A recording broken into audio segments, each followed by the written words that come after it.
خلیفہ کے ہم ہیں خلیفہ ہمارا، وہ دل ہے ہمارا آقا ہمارا، ہمارا ہمارا خلیفہ ہمارا، وہ دل ہے ہمارا آقا ہمارا، وہ دل ہے ہمارا آقا ہمارا۔ Assalamu alaikum and welcome to This Week with Huzur. We are honored to present highlights from the Jamia Ahmadiyya Convocation Ceremony. In addition, beloved Huzur Aidul Ta'ala bin Nasr al-Aziz graciously granted an audience to Jan Fiegel from the European Institute of Innovation and Technology.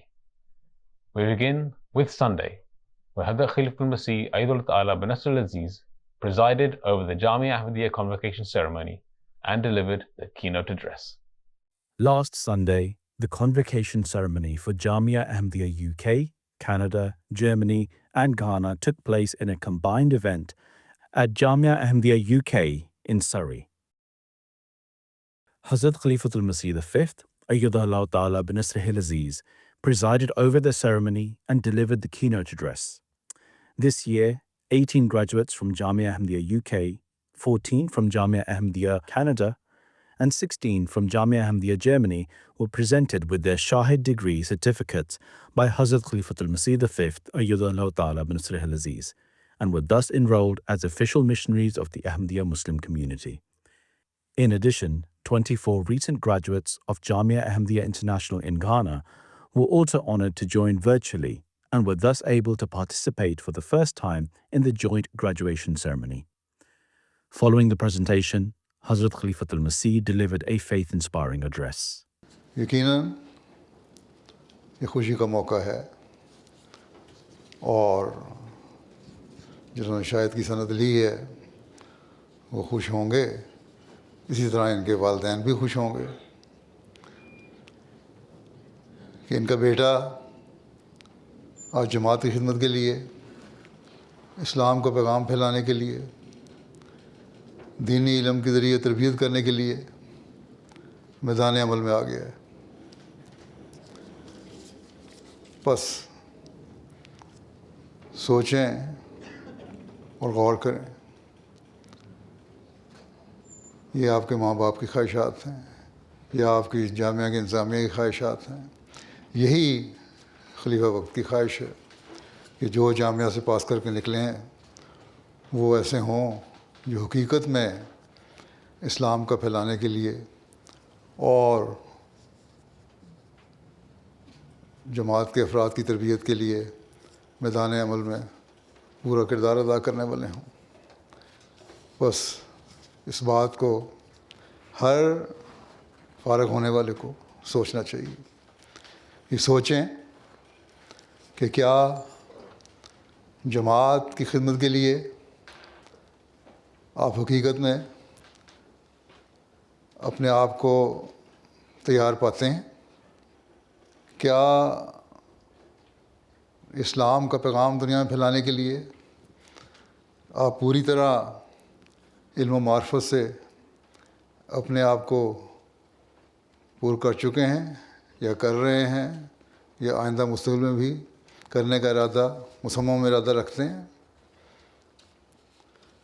کیا تربیت کے میدان میں قرآن، حدیث اور حضرت مسیح موعود علیہ السلام کی کتب پر عبور حاصل کرنے کی کوشش کر رہے ہیں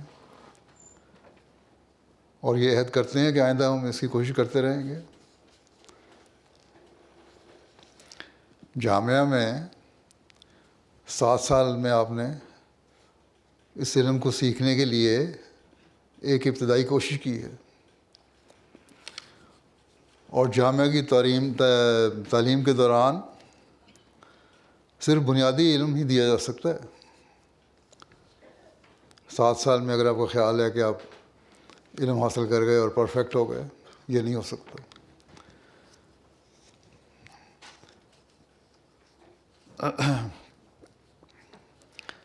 اس میں ترقی کے لیے اگر آپ بھرپور فائدہ نہیں اٹھائیں گے، مستقل قرآن و حدیث کے علم اور حضرت مسیح موعود علیہ السلام کے علم کلام کو اپنی زندگی کا حصہ نہیں بنائیں گے، تو جو ابتدائی علم حاصل کیا ہے آپ نے اسے بھول جائیں گے، اگر اور دلچسپیاں آپ کی ہو گئیں تو، یا اسے بیان کرنے میں وہ روانی نہیں رہے گی جو ایک مربی اور مبلغ میں ہونی چاہیے، جس سے آپ اپنے تبلیغ یا تربیت کے مقاصد کو پورا کر سکیں، اور یوں مقابل پر آنے والے یا سوال کرنے والے کے سامنے شرمندگی کے ساتھ کو سامنا کرنا پڑے گا اگر آپ نے اپنے علم کو ترقی نہ دی۔ لوگ تو یہی سمجھتے ہیں کہ ایک مربی جو جامعہ سے علم حاصل کر کے نکلا ہے اس میدان میں ماہر ہے، پس مہارت کے لیے اور اپنے آپ کو اور جماعت کو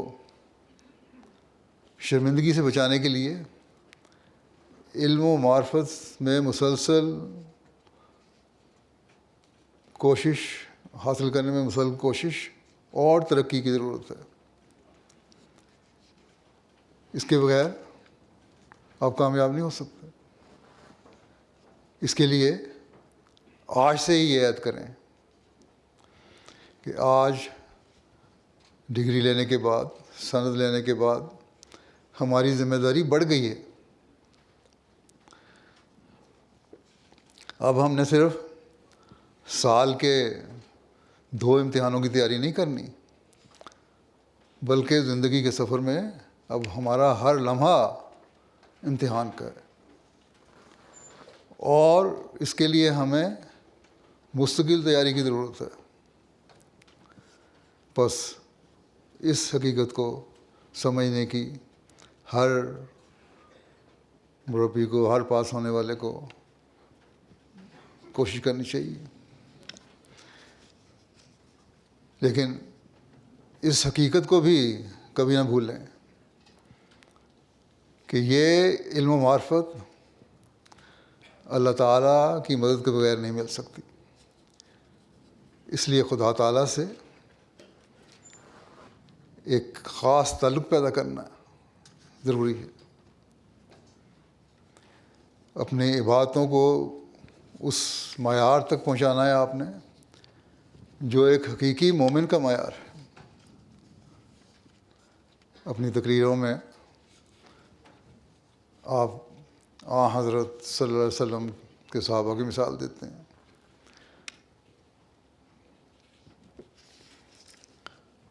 حضرت مسیح موعود علیہ السلام کے صحابہ کی مثال دیتے ہیں، تو پھر ایک مربی اور مبلغ کو یہ کوشش کرنی چاہیے کہ یہ مقام وہ خود بھی حاصل کرے،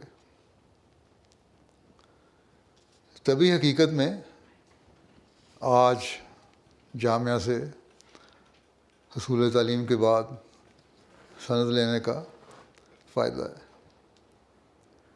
بس آج اس خوشی کے موقع پر یہ عہد کریں کہ آج ہم عملی زندگی میں قدم رکھ کر ایک اور ہی قسم کا انقلاب اپنے اندر پیدا کرنے کی کوشش کریں گے۔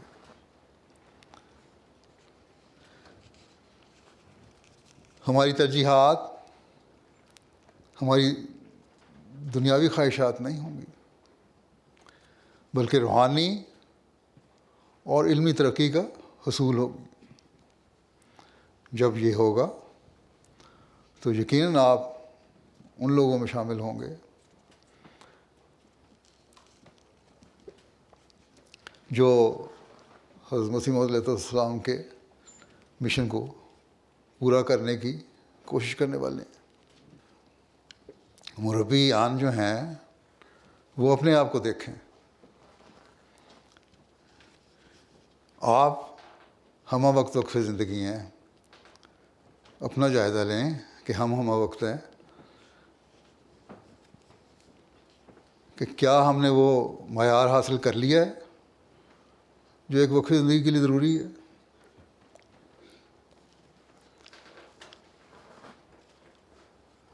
اپنا وہ معیار حاصل کریں جس میں وہ کہہ سکیں کہ میں خدا اور اس کے رسول کے حکم کے مطابق زندگی گزارنے والا ہوں یا کوشش کرنے والا ہوں, کوشش کر رہا ہوں. اگر نہیں تو پھر ادھر ادھر کی باتیں کرنے کا کوئی فائدہ نہیں. میدان عمل میں جا کے یہ عملی باتیں سامنے آئیں گی جس کو آپ لوگوں نے سمجھنا ہے, اور جو میدان عمل میں ہیں ان کو بھی سمجھانے کی کوشش کر رہا ہوں وہ بھی سمجھیں. یہ دیکھیں کہ کیا وہ خود روزانہ کم از کم 1 گھنٹہ تہجد کی نماز پڑھنے والے ہیں, جس میں وہ اپنے مقاصد کے لیے دعا کریں, جماعت کی ترقی کے لیے دعا کریں, اپنے جس کا جو کام سپرد کیا گیا اس کے لیے دعا کریں.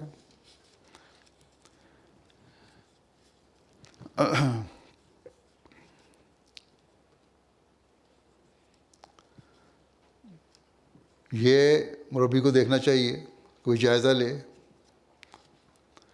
کہ اس کی 5 وقت کی فرض نمازوں کی حالت ہے. باقاعدہ باجماعت نماز ادا ہونی چاہیے بغیر کسی جائز عذر کے, اس میں کوئی چھوٹ نہیں ہے. فرائض کے علاوہ سنتوں کی ادائیگی کا جائزہ لیں کہ کس حد تک سنوار کر ادا کر رہے ہیں. یہ نہیں کہ فرض نماز سے باجماعت نماز سے 2 منٹ پہلے آئے اور جلدی جلدی 2 یا 4 سنتیں پڑھیں اور فارغ ہو گئے. سنتیں بھی سنوار کر ادا کرنی چاہیے. یہ بھی مربی کا کام ہے. اپنے نمونے دکھائیں گے تو دوسرے آپ کے نمونے دیکھ کر اس پر عمل کریں گے. پھر آپ میں وسعت حوصلہ دوسروں کی نسبت بہت زیادہ ہونا چاہیے. اگر آپ بھی کسی بات پر چڑھ کر جواب دیں گے, لوگوں کے اعتراضوں کو چڑھ کر یا غصے میں یا غلط رنگ میں جواب ان کے دیں گے, یا بیزاری کا اظہار کریں گے اپنے سے بات کرنے والے سے, یا سوال کرنے والے سے بیزاری کا اظہار کریں گے, تو اس کی ٹھوکر کا باعث بنیں گے آپ لوگ. آپ لوگ لوگوں کی ٹھوکر کے لیے نہیں بنائے گئے, آپ لوگ لوگوں کے سکون کا سامان پیدا کرنے کے لیے بنائے گئے ہیں, ان کو راہ راست پر لانے کے لیے بنائے گئے ہیں. بس اس بات کو سمجھیں. لوگوں سے پیار اور محبت اور ادب و احترام سے پیش آنا ایک مربی کا خاصہ ہونا چاہیے. دنیاوی خواہشات ترجیح نہ ہوں, بلکہ دین کو مقدم کرنے کے اعلیٰ نمونے دکھانے والے آپ ہونے چاہیے. متقیوں کا امام بننے کی دعا کرتے ہیں, وجعلنا للمتقین اماما, تو اپنے گھر سے سب سے پہلے یہ شروع ہونا چاہیے. اپنے گھروں کو ایسا بنائیں کہ جہاں حقیقت میں یہ نظر آئے کہ آپ کے گھروں میں اسلامی تعلیم کے نمونے قائم ہیں. بچوں کو یہ پتہ ہونا چاہیے, بیوی کو یہ پتہ ہونا چاہیے. شادیاں ہو گئی ہیں کچھ کی ہوں گی انشاءاللہ, اور جو میدان میں ان کو بھی کہتا ہوں کہ بیوی بچوں کا خیال ہو کہ ہمارا خامد یا باپ جو کچھ ہمیں کہے گا یا کہتا ہے وہ اللہ تعالیٰ کا خوف رکھتے ہوئے کہتا ہے. اور اللہ تعالیٰ کے حکموں کے مطابق ہمیں یہ باتیں کہتا ہے. حضرت صلی اللہ علیہ وسلم کی سنت اور آپ کے ارشادات کے مطابق ہمیں باتیں بتا رہا ہے. قرآن کریم کے احکامات کے مطابق ہمیں باتیں کر رہا ہے.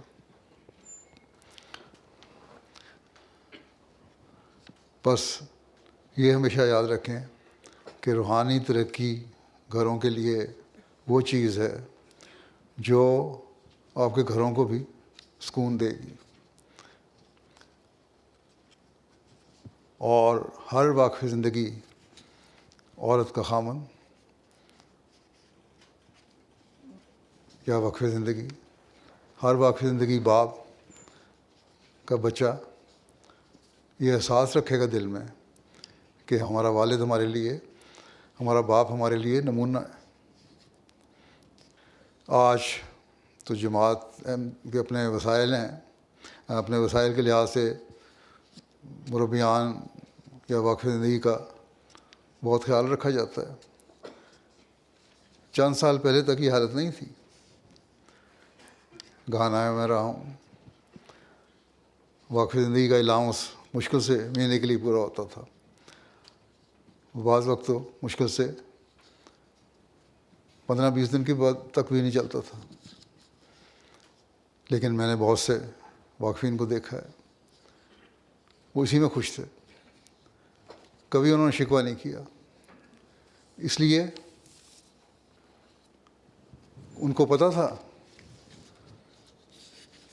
کہ ہم نے اپنے بیوی بچوں کے سامنے جو نمونے بیان کیے ہوئے ہیں اور جو وقف زندگی کی اہمیت بتائی ہوئی ہے، اس کی وجہ سے یہ ہم سے غلط مطالبات نہیں کریں گے.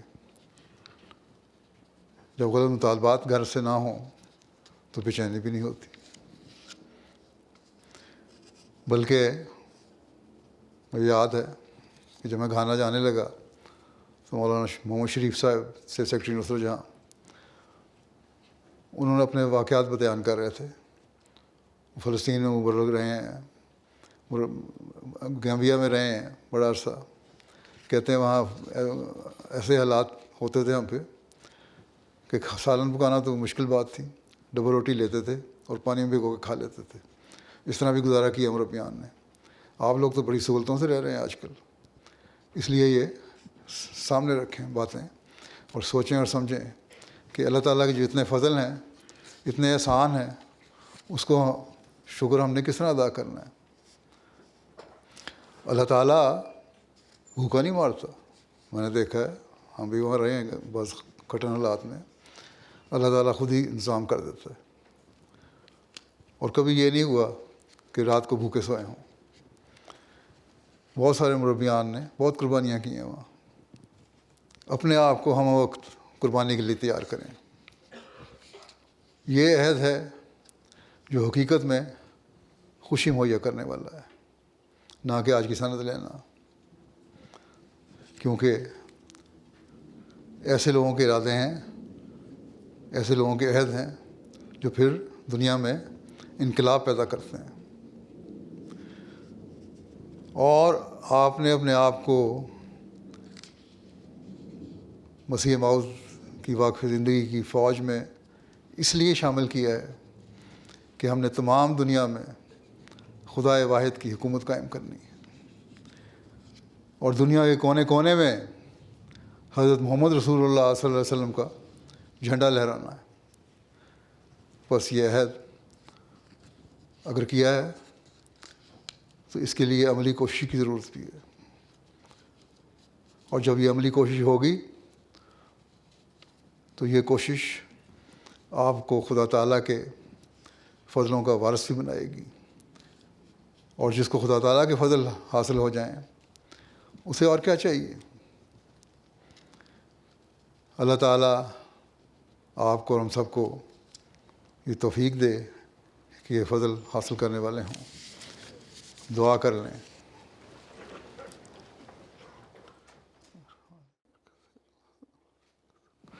آمین. One thing that really stuck with me, Hazur said that آپ لوگوں کو سکون پہنچانے کے لیے بنے ہیں. He said that you guys are here to offer people peace of mind, peace of heart. So I'm really trying to develop those feelings inside myself to offer the people around the world in these uncertain times, to give them a source of comfort, give them love, spread more love around the world. That's something that's really sticking with me right now. Something else that Hazur really mentioned was that whatever tawakkuat, whatever expectations that your parents have from you, know that the Khalifa has them as well, and the Khalifa has them more from you. And when Hazur said that, I really felt that pain in his voice, that he really wants us to go in the field and, serve the Jamaat in the best possible manner that we can. It's mostly reminded me of how much time I can spend, and Hazur in particular told us to count hours. So you look back and count the hours which you spent in service of Jamaat. And of course we've devoted our entire lives. So it's really a reminder for me to, at the end of each day, to look back and see how much time I've actually spent in lucrative work for Jamaat and given my time for Jamaat. So I will really try my best to, segregate my time appropriately and try my best to fill that time with as much service to Jamaat as possible.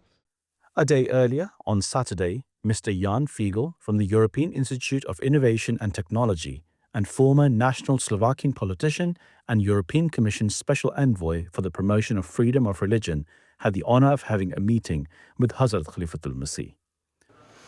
On one side, it was my first meeting and visit to this special place. On the other, it was not only meeting, but real dialogue. And I like people of dialogue because in dialogue, 1 + 1 is more than 2. It brings understanding, common knowledge, it brings added value, and even synergy. So that's what I felt being with His Holiness Khalifa, because he asked about my views on conflicts in the world, in the Middle East, in Europe or Ukraine especially, Africa, on the role of United Nations, United Europe, concerns of nations or people this time. And of course I answered sincerely from my experience as former European Commissioner, Special Envoy or national politician in Slovakia. I think that the world is at the crossroad. It can go better or worse. We shouldn't be kind of skeptical because problems or crises, but turn crisis into a positive change. Each crisis can serve as a new beginning. This was also a story with European integration. So we agreed basically, and I had very good feeling from a man who is listening, although he is older, more experienced, more knowledgeable, but interested in new observations or experience from somebody like me. On Friday, a group of cyclists from Majlis Ansarullah UK were blessed to have the honor of meeting Hazrat Khalifatul Masih before they departed for a Tabligh tour of Spain.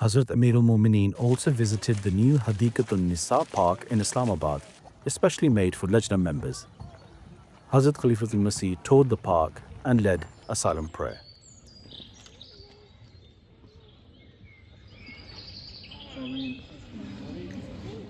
On Friday, some Jamia students from Canada were also blessed to meet Hazrat Khalifatul Masih.